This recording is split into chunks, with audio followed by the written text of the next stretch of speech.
Hello student, welcome back to my channel Samrat academy. Student, मेरा नाम है आकाश। मेरे प्यारे बच्चों, क्लास 10th वालों के लिए वीडियो बहुत ही ज्यादा इंपॉर्टेंट है। जितने बच्चे 2024 बोर्ड एग्जाम का पेपर देने वाले हैं उनके लिए वीडियो बहुत ही ज्यादा महत्वपूर्ण है। आज मैं आप लोगों को 30 महत्वपूर्ण बहुविकल्पीय प्रश्न बताने वाला हूँ हिंदी के। मेरे प्यारे बच्चों, 20 नंबर के आप लोगों के ऑब्जेक्टिव क्वेश्चन पूछे जाते हैं एग्जाम में। ठीक है, बहुत सारे ऐसे टॉपिक है हिंदी में आपके कि जो कि आपके फिक्स होते हैं। देखो, आराम से आप चाहोगे तो 95 मार्क्स प्लस आप हिंदी में ला सकते हो।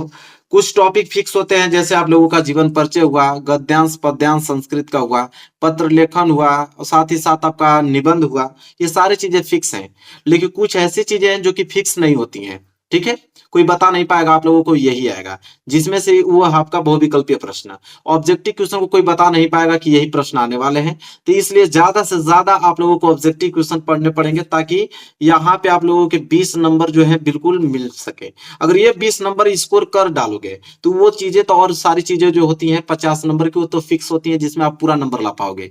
मेन दिक्कत होती है आप लोगों को बहुविकल्पीय प्रश्न में। इसीलिए मैंने 30 महत्वपूर्ण प्रश्न इस वीडियो में आपको बताने वाला हूं, जो कि बहुत ही महत्वपूर्ण है, जो कि एग्जाम में आने वाले हैं। और इसी के साथ आप लोगों का बिल्कुल 70 नंबर पक्का हो जाएगा। तो चलिए वीडियो स्टार्ट करते हैं। वीडियो को लाइक नहीं किया तो लाइक कर देना, चैनल पर नए तो चैनल को जरूर सब्सक्राइब कर लेना। और पहला प्रश्न मैं पढ़ता हूं, अगर आंसर आपको मालूम है तो मुझसे पहले ही आप लोग आंसर दे देना।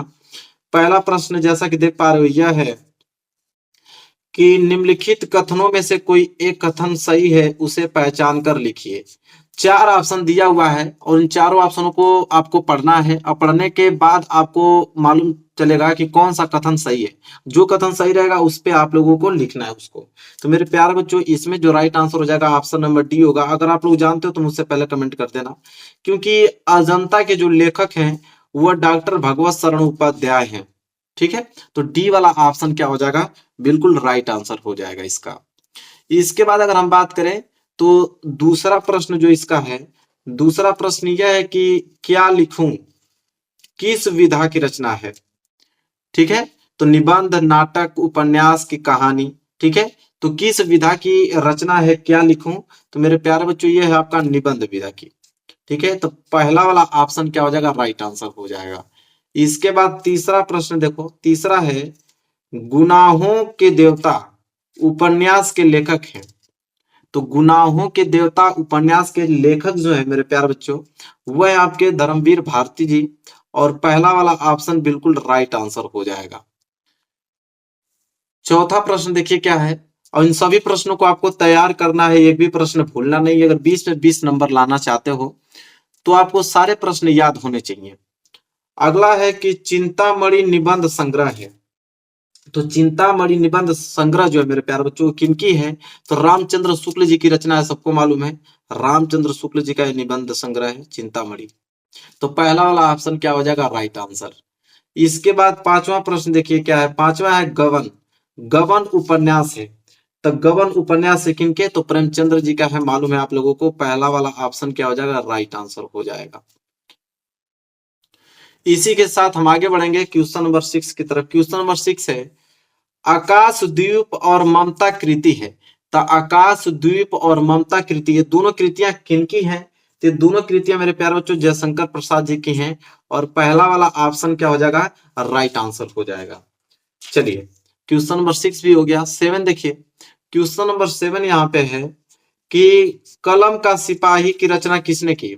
तो कलम के सिपाही की रचना किसने किया था मेरे प्यारे बच्चों, तो वह है अमृत राय। किनकी रचना है, तो अमृत राय की रचना है कलम के सिपाही।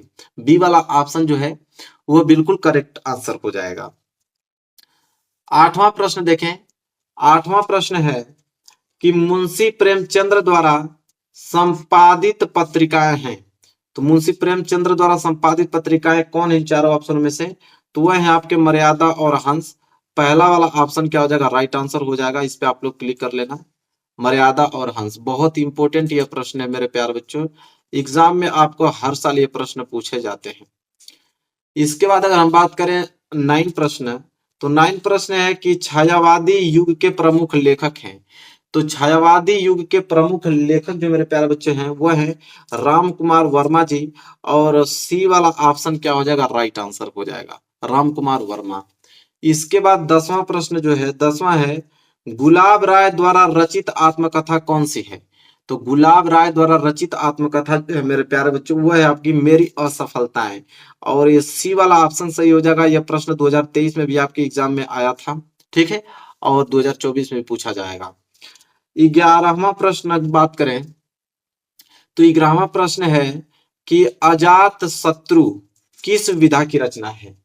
तो अजात शत्रु किस विधा की रचना है? क्या संस्मरण? नहीं, बिल्कुल नहीं। रेखा चित्र? नहीं। सी वाला नाटक, तो यही हो जाएगा। अजात शत्रु किस विधा की रचना है? तो नाटक विधा की रचना है। सी वाला ऑप्शन बिल्कुल राइट आंसर हो जाएगा। आगे अगर हम बात करें तो अगला प्रश्न नंबर है आपका 12, और प्रश्न नंबर 12 है कि तितली उपन्यास है। तो जो तितली एक उपन्यास है, किनका उपन्यास है मेरे प्यारे बच्चों? तो तितली जो है जयशंकर प्रसाद जी का उपन्यास है, इसलिए पहला वाला ऑप्शन क्या हो जाएगा? राइट आंसर हो जाएगा, जयशंकर प्रसाद।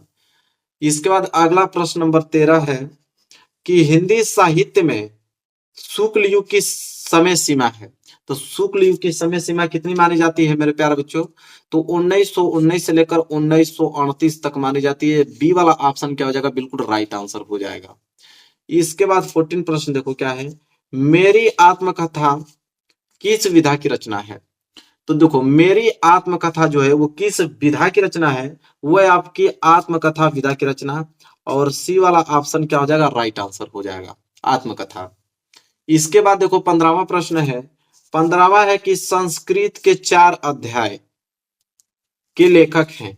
तो संस्कृत के 4 अध्याय के लेखक कौन है मेरे प्यारे बच्चों? वो है रामधारी सिंह दिनकर जी, और सी वाला ऑप्शन बिल्कुल क्या हो जाएगा? करेक्ट आंसर हो जाएगा, रामधारी सिंह दिनकर। इसके बाद क्वेश्चन नंबर 16 देखिए क्या है कि ठूठा आम किसकी रचना है? तो ठूठा आम जो है मेरे प्यारे बच्चों वो किनकी रचना है? वो है आपके भगवत शरण उपाध्याय जी, और पहला वाला ऑप्शन बिल्कुल राइट आंसर हो जाएगा। इसके बाद है 17वां प्रश्न कि पानी में चंदा और चांद पर आदमी के लेखक हैं, ठीक है। तो चलिए देखते हैं इसका ऑप्शन। पानी में चंदा और चांद पर आदमी के लेखक, तो पानी में चंदा और चांद पर आदमी के जो लेखक मेरे प्यारे बच्चे हैं वो हैं जयप्रकाश भारती जी, और इसलिए पहला वाला ऑप्शन क्या हो जाएगा? बिल्कुल राइट आंसर हो जाएगा, जयप्रकाश भारती जी। इसके बाद मेरे प्यारे बच्चों 18वां प्रश्न है, बर्फ की गुड़िया के रचनाकार हैं। तो बर्फ की गुड़िया के रचनाकार जो है वो मेरे प्यारे बच्चों वो है जयप्रकाश भारती जी, और बी वाला ऑप्शन बिल्कुल क्या हो जाएगा? करेक्ट आंसर हो जाएगा, ठीक है। कौन? जयप्रकाश भारती जी। इसके बाद अगर हम आगे बढ़े और अगला प्रश्न देखें तो प्रश्न नंबर 19। प्रश्न नंबर 19 मेरे प्यारे बच्चों यह है, प्रश्न नंबर 19 यह है कि नीड का निर्माण किसकी रचना है? तो नीड का निर्माण, ये बहुत इंपॉर्टेंट प्रश्न है। तो नीड का निर्माण किसकी रचना है मेरे प्यारे बच्चों? तो ये है आपके हरिवंश राय बच्चन जी की, और इसलिए ए वाला ऑप्शन जो है बिल्कुल राइट आंसर हो जाएगा, हरिवंश राय बच्चन जी। इसके बाद 20वां प्रश्न देखिए क्या है। 20वां है झूठा सच। झूठा सच किस विधा की रचना है? नाटक विधा की है कि उपन्यास विधा की कि कहानी विधा की निबंध?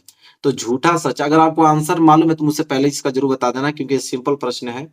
झूठा सच किस विधा की रचना है मेरे प्यारे बच्चों? उपन्यास विधा की रचना है, इसलिए बी वाला ऑप्शन क्या हो जाएगा? राइट आंसर हो जाएगा, उपन्यास विधा। फिर 21 देखिए प्रश्न क्या है। 21 है कि भूले बिसरे चित्र के रचनाकार हैं।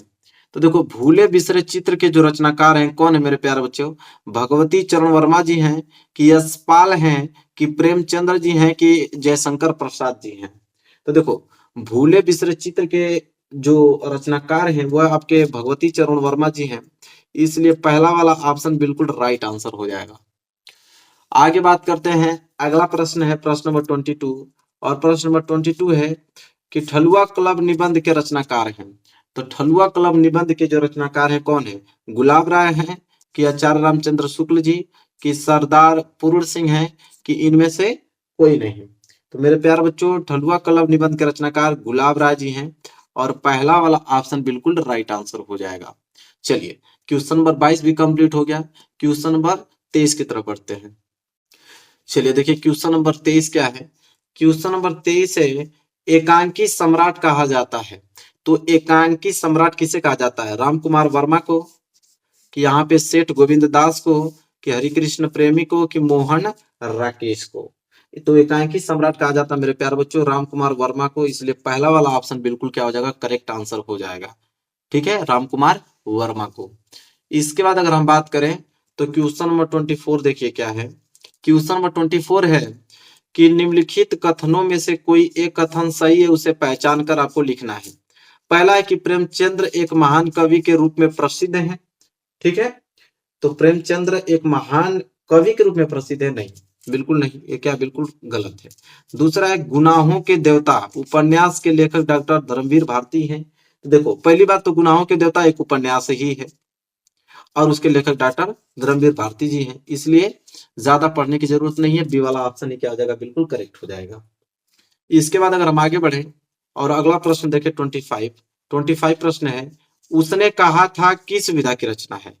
तो उसने कहा था किस विधा की रचना है, उपन्यास विधा की, यात्रा वृत्त की, कहानी की, आपके आलोचना। तो मेरे प्यारे बच्चों कहानी विधा की रचना है और सी वाला ऑप्शन बिल्कुल राइट आंसर हो जाएगा। उसने कहा था किस विधा की रचना है, कहानी विधा की रचना।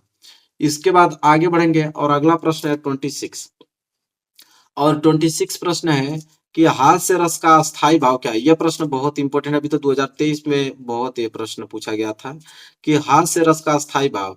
तो हास्य रस का अस्थाई भाव हास होता है, इसलिए पहला वाला ऑप्शन बिल्कुल राइट आंसर हो जाएगा।